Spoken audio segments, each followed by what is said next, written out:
Ahora vamos a enlazar con nuestra compañera presidenta nacional, Zuliana Lainez Otero, quien se encuentra vía Zoom para también conversar al respecto, porque hemos visto, reitero, a la ANP movilizada en estos últimos días. Compañera Zuliana, muy buenos días, bienvenida al informativo de ANP Radio. Muy buenos días, Renzo, Carlos. La verdad que han sido días de profunda consternación desde que tomamos conocimiento del crimen contra nuestro compañero Fernando Núñez. Hasta hoy estamos cotidianamente conversando no solo con colegas de la zona, obviamente con la compañera Flor, que es presidenta de la NPHP, pero también con otros periodistas con los que Fernando había tenido oportunidad de compartir labor informativa y además con familiares de los otros casos, porque esa es una de las cosas que ocurre cuando se produce un nuevo asesinato contra un colega, que todas esas heridas que no están cerradas, en el caso de Gastón Medina, de Raúl Celis, en el caso de Gastón va a ser casi un año desde que sucedió el crimen, y solamente tenemos a un sicario en prisión, pero no tenemos resultados, ni siquiera avances de cómo está el móvil de la investigación, si hay pistas sobre la autoría intelectual.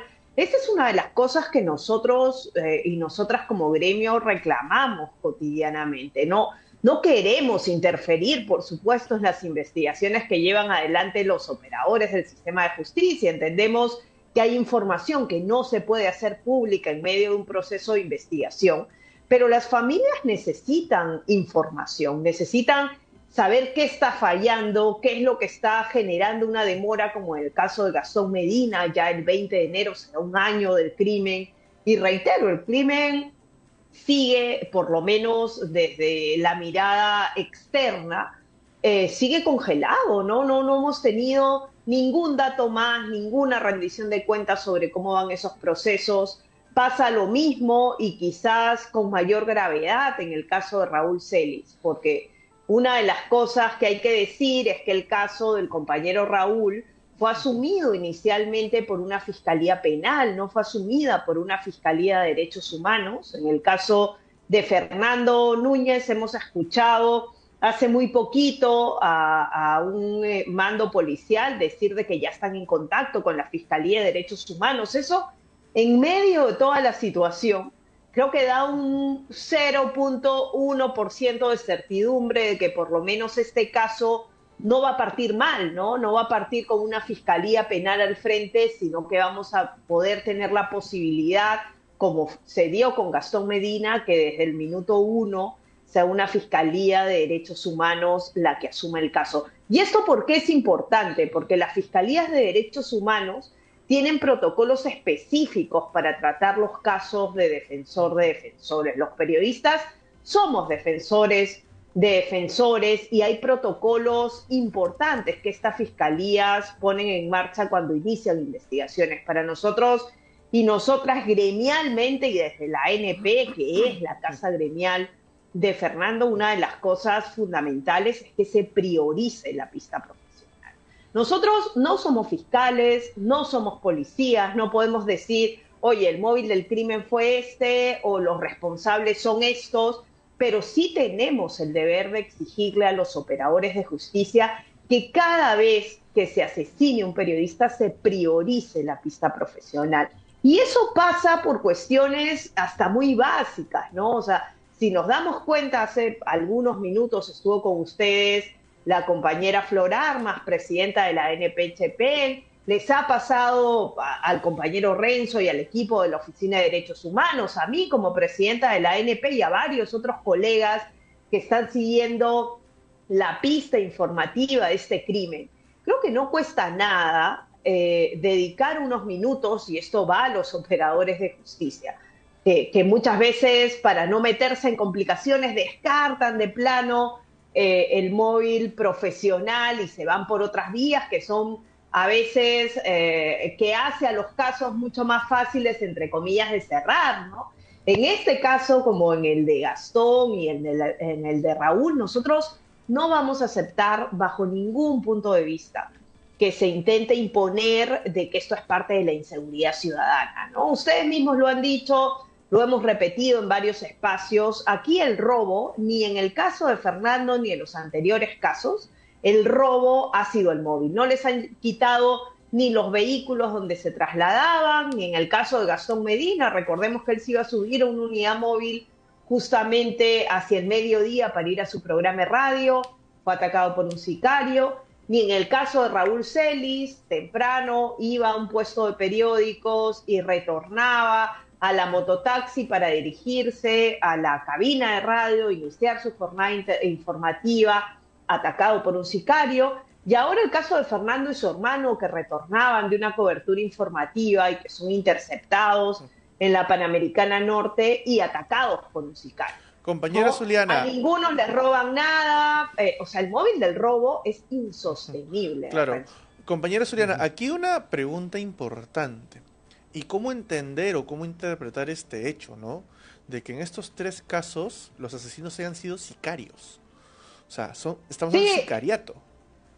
Sí, de hecho, eso es algo que la NP ha relevado desde el minuto 1, la similitud del modus operandi, ¿no? O sea, en los 3 casos son sicarios y además en los 3 casos o yendo a realizar tu trabajo informativo o retornando de una cobertura informativa. No, lo que demuestra, y esto ya lo dijimos, Renzo, con el primer caso que fue el de Gastón Medina, de que hoy es muy fácil, y esto lo han corroborado colegas tanto de Chepén como de Pacasmayo, con los que hemos tenido oportunidad de conversar, de que hoy por 200, 300 soles te asesinan a alguien, ¿no? O sea, desgraciadamente el sicariato se ha instalado en un país como el nuestro y ya no es que necesites una altísima suma de dinero para mandar a asesinar a alguien. Yo conversaba con un colega de Chepén que me decía, compañera, aquí y en Pacasmayo se sabe que por 300 soles un sicario le quita la vida a alguien, ¿no?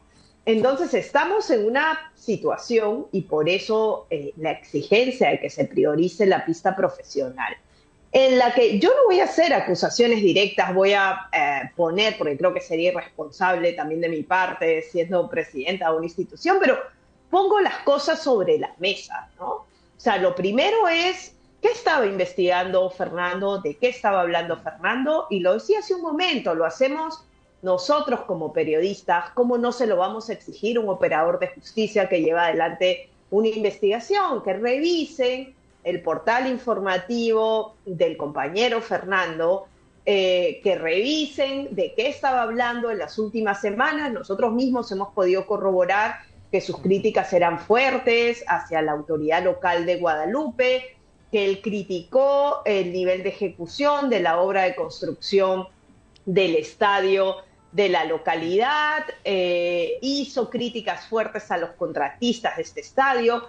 Reitero, yo no estoy acusando a la autoridad, sería irresponsable hacerlo de mi parte, pero es claramente una línea de investigación que quienes investigan tienen que llevarla adelante, ¿no? Y muchas veces, además lo digo aquí, Renzo, por la experiencia que han habido en varios de estos casos, a veces ni siquiera es la autoridad quien te manda a un sicario a asesinar. A veces es un contratista que quiere quedar bien con una autoridad, que le quiere hacer el favor a esa autoridad que está siendo criticada por ineficiencia en la gestión, por potencial corrupción. O sea, ahí hay una línea clara de investigación y ahí viene el trabajo de los operadores de justicia. Los periodistas hacemos investigación periodística, hacemos públicas nuestras investigaciones periodísticas. Flor lo ha reiterado aquí, basta mirar el portal del compañero, primero para fortalecer una cosa que para nosotros es fundamental, y lo es fundamental en los 3 casos. Es otra línea que cruza los 3 casos. Los 3 periodistas asesinados, Renzo, Carlos, eran periodistas en actividad. Ojo, eran periodistas en actividad. No eran periodistas que tú dices, mira, no hacían calle, no hacían investigación, quizás estaban haciendo labores de prensa desde una entidad pública. No. Eran periodistas en actividad informativa. Y esa también es una línea común en los 3 casos. Nadie podría decir, mira, el caso de Fernando, Gastón o Raúl, sí, eran periodistas, pero en este momento no hacía... No, a los 3 o llegando oyendo su actividad informativa es que les quitan la vida. Y eso hace que para nosotros sea un deber como institución gremial exigir de que la pista profesional sea una de las que se releve, ¿no? O sea, la primera que se releve. Correcto. Ya si en el curso de la investigación la fiscalía, la policía logran determinar otras y de confirmar fehacientemente otro móvil del crimen, eso es trabajo de los operadores de justicia.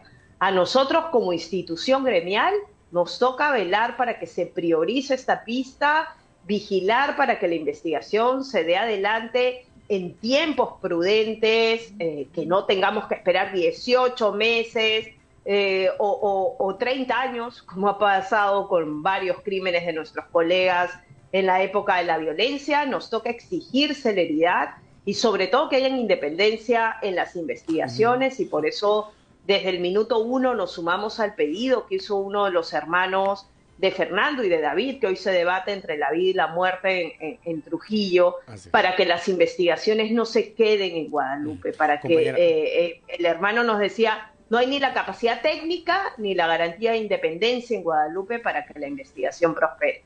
Compañera presidenta Zuliana, al respecto, al inicio de su alocución ha mencionado acerca de algo importante, de darle relevancia e importancia al tema de priorizar la Fiscalía de Derechos Humanos, en este caso.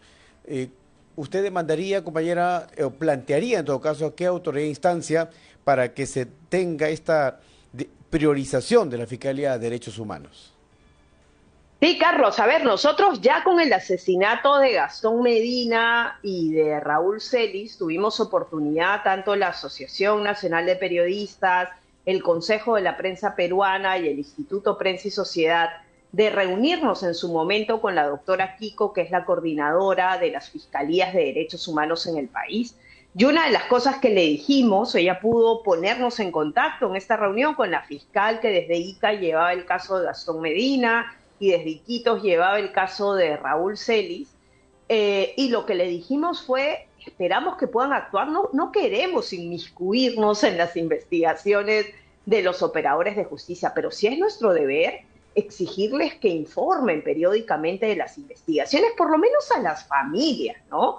Yo al inicio de la entrevista decía, esto no solamente cuando hay un nuevo crimen contra un periodista, desgraciadamente, también reviven esas heridas que están abiertas. Yo he leído comunicaciones de los familiares de Gastón Medina, de familiares de Raúl Celis, en las publicaciones propias que ha hecho la ANP sobre el caso de nuestro compañero Fernando Núñez, diciendo, oye, también está pendiente el caso de Gastón, solo hay un sicario, ya se va a cumplir un año del caso de Gastón, o en el caso de Raúl Celis, aquí ni siquiera hay nadie preso, ¿no? Ni siquiera hay indicios del móvil del crimen. Y nosotros se lo dijimos a la doctora Kiko, si no hay un avance célere en las investigaciones. Además le dijimos, díganos qué falla, ¿no? Porque si usted nos dice es la policía que no tiene recursos, o la policía no responde rápidamente, o no hay personal asignado a la investigación y por eso no se pueden llevar adelante las diligencias,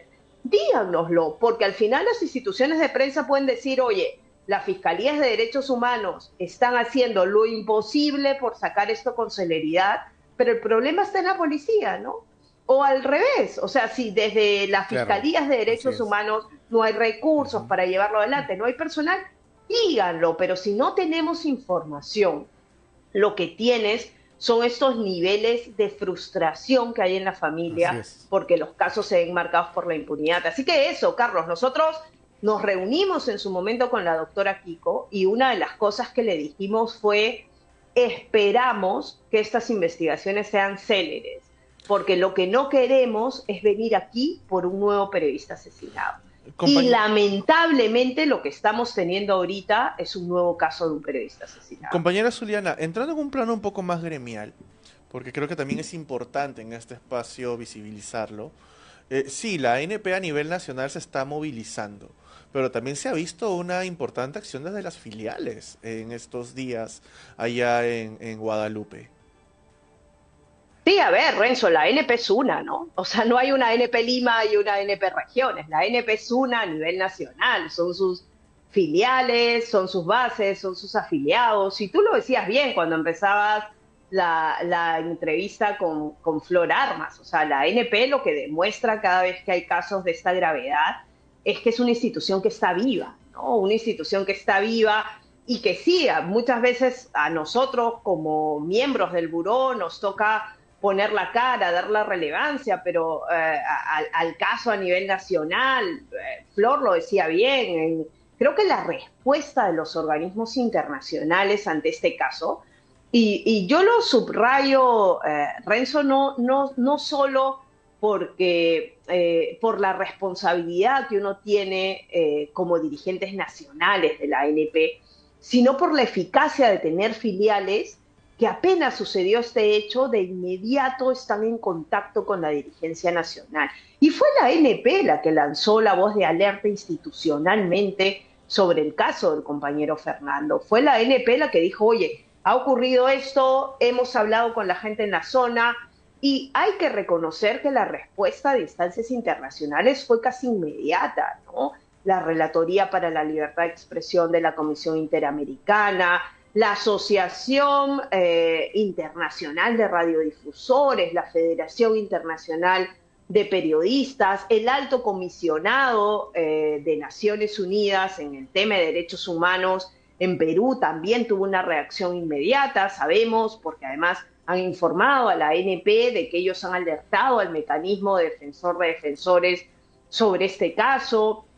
Esas alarmas que oportunamente da la ANP han tenido, y entiendo que es por la gravedad del caso, estamos hablando de un crimen, ¿no? La Federación Internacional de Periodistas ayer sacaba su reporte anual de periodistas asesinados en el mundo, en el que obviamente los compañeros, lamentablemente en la Franja de Gaza, son los que han sufrido el mayor número de bajas, pero si vemos América Latina, Perú está detrás de México, ¿no? O sea, Perú está arriba de Haití, Perú está arriba de Centroamérica, Perú está arriba de Colombia, arriba de Ecuador, o sea, detrás de México, Perú en este momento, y coincide en este dato tanto la Federación Internacional de Periodistas como Reporteros Sin Fronteras, es el segundo país más mortífero para ejercer el periodismo en América Latina y el Caribe. Ese dato es gravísimo, ese es un dato que por lo menos hace 15 años no tenía el Perú. Era una posición que Perú no tenía hace por lo menos 15 años, ¿no? ¿Y esto qué significa, compañera Zuliana, para el periodismo en general a nivel nacional? O sea, aquí ya no estamos... Es un golpe letal al periodismo, Renzo. O sea, a ver, Perú siempre ha estado, nunca voy a decir que ha estado en los territorios más propicios para el ejercicio del periodismo, porque Perú siempre ha tenido el acoso judicial, la amenaza. Además, siempre hemos arrastrado, y eso también hay que decirlo, una cuota muy alta de impunidad de crímenes a periodistas. Eso también se toma en cuenta cuando uno hace diagnósticos de la situación de la libertad de expresión. Pueden ser casos que pasaron hace 30 años, pero la tasa de impunidad en crímenes a periodistas está siempre ahí, porque ustedes lo han dicho reiteradamente, salvo el caso Bustíos, y que además con todo lo que se está pretendiendo probablemente también vuelva a su estado de impunidad, ¿no? Pero salvo el caso Bustíos, nosotros no tenemos ningún caso de periodistas asesinados entre el 80 y el 2000, más de 50, no tenemos ningún caso, salvo el Bustíos hasta hoy, y subrayo el hasta hoy, en el que podamos decir que hay justicia plena. Entonces, Perú nunca ha sido un país que uno diga, oye, es un país en el que es Uruguay, ¿no? Donde hay garantías a todo nivel para el ejercicio del periodismo. No, Perú siempre ha estado marcado por temas de acoso judicial y demás, pero no teníamos, por lo menos desde esa época feroz del 80 y el 2000, hemos tenido, sí, siempre decimos, hace 8 años que no se asesinaba un periodista, pero era un periodista. O sea, estamos hablando de 3 colegas asesinados este año, ¿no? Y el año no ha acabado, ¿eh?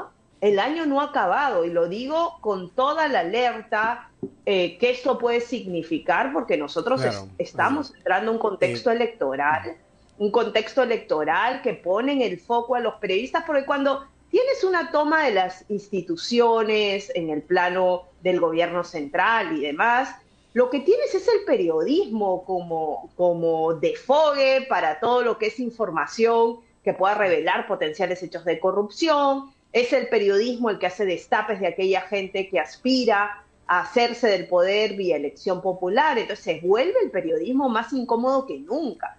Y en un país, a diferencia de otros procesos electorales, donde tenemos a sicarios que por 200 y 300 soles matan a alguien, estamos en un terreno en el que el riesgo para el ejercicio periodismo es mayúsculo, y por eso hoy, 10 de diciembre, la ANP ha hecho público un llamado de urgencia al país, ¿no? A la ciudadanía, para que vea y para que sienta lo que significa esto para el periodismo, porque no debería estar consternado solo el sector. Aquí se está atacando el derecho a la información de la gente. Tanto Renzo como yo hemos podido hablar con colegas en Chepén, en Pacasmayo, están aterrados, ¿no? Y cuando uno se entera que hay colegas que te dicen, oye, yo abandoné mi programa periodístico porque el contexto no era muy seguro, pero quizás voy a volver, y otros que te dicen estoy bajando el perfil, y otros que te dicen mira lo que le pasó a Fernando, ¿quién sufre las consecuencias de eso, además de las consecuencias letales para las familias y para el gremio? Es la ciudadanía, porque cuando la gente se empiece a callar, y esto lo hablamos esta mañana con unos colegas en regiones, el periodista es un ser humano, ¿no? O sea, es natural que si recibes una amenaza de muerte a tu teléfono y que luego corroboras que esa amenaza viene de un penal, o sea, una cuota de miedo vas a tener. Lo que pasa es que los periodistas y los periodistas de la ANP además tienen una cuota de valentía que los hace poner el pecho, ir para adelante. Pero el periodista es un ser humano y a veces ni siquiera las familias saben de las amenazas que reciben. Lo han visto con la familia de Fernando, que dice, no, mi esposo era muy hermético con su trabajo. ¿Qué periodista que recibe una amenaza?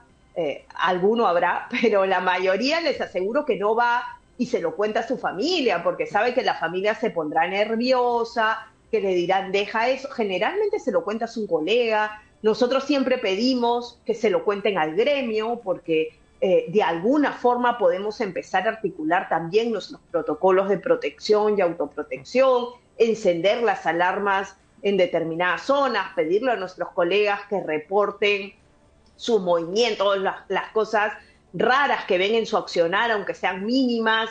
Los obligamos muchas veces a que pidan garantías personales. Han habido casos este año donde se han detonado explosivos en las casas de colegas, tanto en el norte del país como en el oriente, y eso es lo que hay que hacer. O sea, no hay que normalizar una amenaza, si no queremos comentársela a la familia, hay que comentársela a algún colega, tomar previsiones. Ya digo, el año no ha acabado y por eso, y viene un año plenamente electoral, y el llamado de urgencia está para las autoridades.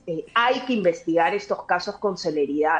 Porque mañana, si quienes matar periodistas ven que no pagan la factura, van a seguir matando. Conversamos con nuestra compañera presidenta nacional, Zuliana Lainez Otero, referente a este caso terrible, asesinato del periodista Juan Fernando Núñez Guevara, producido el último 6 de diciembre de 2025. El tema también se agarraba más aún, compañera presidenta, con los familiares, porque mencionan que para asistir al hermano David en los centros de salud había escasez de medicamentos, de especialistas. Ha sido una situación grave. Más aún también exigen que el caso, para los operadores de justicia, el caso no sea ventilado en la localidad, sino exigen que sea trasladado hacia Trujillo, lo cual devela, digamos, estos inconvenientes y esta situación con la que se encuentran ahora los familiares. Sí, Carlos, creo que ese es un drama paralelo, ¿no? Porque, a ver, nosotros con Renzo, desde la Oficina de Derechos Humanos, hemos seguido el caso desde el minuto 1, desde que se tomó conocimiento del crimen del colega, y hace un drama que también habla de las carencias país que tenemos. A Fernando lo asesinan en la Panamericana Norte cuando él volvía a Guadalupe, y él es trasladado a la morgue de Guadalupe. Y en la morgue de Guadalupe no había médico legista, ¿no? Y al no haber médico legista, él lo tienen que trasladar a la morgue de Trujillo. La familia tuvo que esperar hasta el otro día, a las 2, 3 de la tarde, en que el médico legista levante su informe, y recién pudieron llevarlo de vuelta a Guadalupe, ¿no? O sea, el propio Fernando ya asesinado y su familia han tenido que pasar este drama por falta de médico legista en la dependencia de salud en Guadalupe, ¿no? Y ahora pasa con su hermano David en el hospital de Trujillo. Flor lo relataba bien, este tema de, al comienzo no querían ni siquiera darle prioridad porque eran feriados, y ahí hay que reconocer el trabajo y la acción también de nuestra filial en Trujillo, la NP Trujillo, que organizó un plantón el día lunes y que además ha utilizado los espacios de prensa locales para intentar generar que, ni siquiera voy a decir presión, Carlos Renzo, o sea, para exponer la situación que había para que cumplan con su deber, ¿no? Porque cuando una persona se está debatiendo entre la vida y la muerte, esa familia podría perder un integrante más por inacción de los sistemas de salud, decir que no hay radiactivos para una prueba o que es feriado, que no hay suficiente personal. O sea, eso también habla del abandono en el que está el sistema de salud en el país y que muchas veces se evidencia mucho más cuando suceden cosas con personas, como en el caso de los periodistas, que son mucho más visibles, ¿no? Entonces, y más aún, compañera, el caso aquí... Así es, la desconfianza de los operadores de justicia de la localidad no confían en ellos, sino quieren, digamos, virar hacia Trujillo, digamos, una desconfianza marcada en el tema de los operadores de justicia de esta localidad. Sí, Carlos, a ver, nosotros hemos dicho que acompañamos ese pedido del hermano de Fernando y David. Ellos lo han dicho desde un primer momento, ¿no? Que no confiaban primero en que haya la capacidad técnica en la policía de Guadalupe para llevar adelante este caso. Y lo segundo es la garantía de independencia. Y si revisamos esta práctica que decíamos al comienzo, no toma mucho tiempo, no se necesita gran expertise para hacerlo. Revisemos la página, el portal informativo de nuestro colega Fernando. Él también ha sido muy crítico con la actuación de la policía de Guadalupe. Y hay que decirlo, tiene varias publicaciones en las que habla de la inacción de la policía. Entonces, a ver, yo no voy a poner en duda el profesionalismo que tendría que tener alguien que tiene que llevar adelante una investigación, pero si la familia lanza estas alertas es por algo, ¿no? Claro. Entonces, lo mínimo que podemos hacer es sumarnos a esta demanda de la familia. Por lo menos la familia tendrá la tranquilidad que está en una instancia que puede tener mayores garantías de independencia, y lo que sí nos toca exigir es celeridad. Nosotros no queremos esperar un año, como en el caso casi de Gastón Medina, o esperar más de medio año, como en el caso de Raúl Celis, y que no pase nada, porque ese es el problema, que en este momento tenemos 3 periodistas asesinados en el país y no pasa nada, porque tener un sicario preso, como en el caso de Ica, ¿no? Y no dar pistas sobre cuál es el móvil de la investigación. Recordemos que esto después fue precedido por todo este tema de que en Chile también habían logrado identificar a otro sicario que habría sido parte del crimen. Eso se diluyó, quedó en nada. Y esas son las incertidumbres que también flagelan a las familias como el propio crimen. Y eso es lo que un Estado no debería permitirse, y por eso hoy, Día Internacional de los Derechos Humanos, le recordamos al Estado, no le estamos pidiendo un favor, esto no es una dádiva, es su responsabilidad investigar diligentemente los crímenes contra periodistas. Compañera Zuliana, estás mencionando, hay protesta, hay reacción pública. ¿Qué más va a hacer la ANP a partir de hoy frente a este nuevo asesinato? Bueno, la ANP tiene una línea de acción bastante marcada. Primero, nosotros no hacemos o no reaccionamos solo en el momento. Nuestras acciones son sostenidas en el tiempo, y de ello pueden dar testimonio familiares como los mártires de Uchurajá y el caso Bustillos. Han pasado décadas, por desgracia, esperando justicia. Han pasado diferentes dirigencias por la ANP y la causa nunca se ha abandonado, porque el compromiso del gremio es ese. Si asesinan a un periodista, reaccionamos todos, pero además sostenemos todos hasta que se haga justicia. Así tengan que pasar que yo espero que no en estos casos, pero así tenga que pasar 1, 2, 3 décadas, tengan que pasar varias generaciones. Estos son compromisos que están en el ADN de la Asociación Nacional de Periodistas del Perú, y por eso es de que es tan sentida y tan gráfica la imagen con la que hoy la ANP hace este llamado público un 10 de diciembre, ¿no? No es solo por el caso de Fernando, porque no somos de los que nos acordamos del caso más reciente, no es solo por el caso de Raúl, no es solo por el caso de Gastón, son ellos tres porque son los periodistas que han asesinado este año, pero hoy también estamos escuchando a una Charmely Bustíos que está en el evento que por la fecha convoca a la Coordinadora Nacional de Derechos Humanos, que está también en un estado insano para las familias de sentir que la impunidad puede volver a marcar el caso de su padre. Esa es la ANP. La ANP es una organización gremial que de frontera a frontera se mantiene movilizada y vigilante frente a hechos que son golpes letales para el ejercicio del periodismo en el país. Así que nuestro compromiso está ahí. Nosotros, además de lo que hemos hecho, que ha sido quizás la primera etapa que marcan nuestros protocolos en este caso, que es dar la alerta internacional, que es acompañar a las familias. Yo quiero sumarme al reconocimiento que hacía Flor Armas respecto a nuestra secretaria regional de la ANP Región 1, que ha podido movilizar a las bases del departamento de Piura para poder estar ahí con las familias, acompañando el sepelio y haciendo sentir eso que en la ANP decimos, que somos una familia gremial, ¿no? Y esa movilización, que es parte de la alerta, del acompañamiento, de la contención frente a un crimen, viene precedido de una acción a mediano y a largo plazo. Ahora nosotros vamos a interpelar a la Fiscalía de Derechos Humanos, no solo por el caso Fernando, se va a cumplir un año el caso de Gastón y necesitamos que nos informen cómo progresan esas investigaciones y necesitamos acciones concretas para la familia. No queremos llegar al 20 de enero y decir un año de la muerte de Gastón Medina. ¿Y qué está haciendo el Estado? ¿No? Porque es un deber del Estado, reitero, no es una dádiva, no es un favor, no puede decir, la Fiscalía está sobrecargada. Son fiscalías de derechos humanos que tienen que ver de manera prioritaria los casos de defensor de defensores, y ese es el caso de los periodistas. Así que movilización permanente, vigilancia y exigencia de justicia hasta lograr justicia, que espero que no tengamos que esperar décadas para ello. Sí. Compañera Zuliana, ya producción nos indica el cierre de la entrevista. Por favor, tu mensaje final en este día, como bien lo has dicho, Día Internacional de los Derechos Humanos, pero en este contexto, inseguridad para periodistas. Hablamos hoy en día del tercer periodista asesinado del año, pero también hablamos de un contexto de permanente hostilidad para quienes cumplen el trabajo de informar a la ciudadanía. Tus palabras finales, por favor.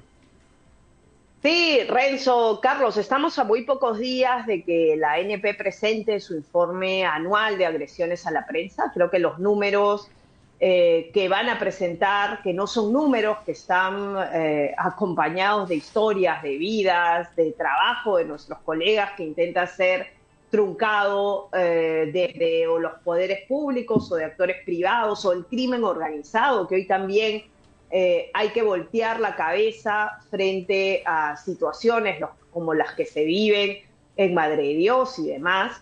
Creo que eso refleja un poco cuál es el estado letal, y lo digo letal porque estamos hablando de 3 muertos, para el ejercicio de la libertad de expresión y de las libertades informativas en el país. Sin duda, del siglo reciente, el peor año para el ejercicio del periodismo. Y ya no me quedo en los números, me quedo en los 3 asesinatos. El peor año para el ejercicio del periodismo, entrando en un contexto electoral terrible, y por eso el llamado de urgencia este 10 de diciembre, ¿no? No es una defensa corporativista, es una defensa de derechos fundamentales, pero además es una defensa de un derecho instrumental. Sin el ejercicio pleno de la libertad de expresión es imposible apuntar al ejercicio de otros derechos fundamentales. La libertad de expresión es un derecho instrumental y cuando atacan a un periodista en realidad están atacando el derecho de la gente a saber, y eso es lo que tenemos que defender. Bien, muchísimas gracias, compañera presidenta de la Asociación Nacional de Periodistas del Perú, Zuliana Lainez Otero, por su comunicación y abordar este preocupante tema que ha ocurrido aquí en el país, donde un tercer periodista de investigación de regiones ha sido asesinado por sicarios, y que las autoridades tienen que poner énfasis, interés en este tema, tanto las autoridades locales y las autoridades nacionales referente a este tema. que debe hacer de una importante agenda de tratamiento. Renzo.